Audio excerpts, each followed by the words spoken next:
Ethiopia has gone above and beyond what is expected of us internationally in terms of entertaining the concerns and fears of these downstream countries, in terms of making sure that information is available to the two countries and also the international panel of experts, to making sure that all these grievances and all these fears and mistrusts have been dealt with.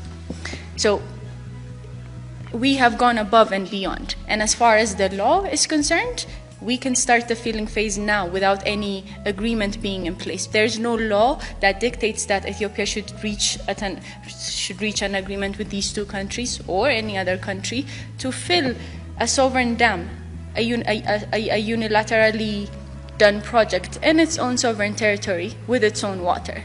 And technically speaking, 4.9 billion cubic meters of water is just 1/10 of the annual flow of the Blue Nile, at least for the first year. Those accusations are not valid, but we've gone far to refresh and to renew the old-time, outdated colonial era mentality that have failed the basin, and then replace it with more cooperative framework, which Egypt was not a party to, and Sudan was not a party to.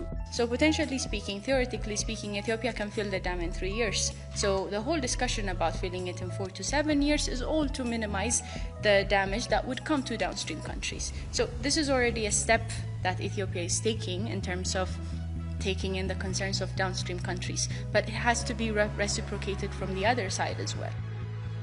Without this foundation of equitable and reasonable use in the basin, we can't even start to talk about significant harm, because significant harm is only applicable as long as we have this fair and equitable share in the basin, which we don't have. So all these negotiations and discussions on the dam filling and the dam operation, they are not happening out of responsibility of Ethiopia to engage these countries, but out of goodwill and cooperation, because there's no legal framework that binds Ethiopia to be a part of these discussions.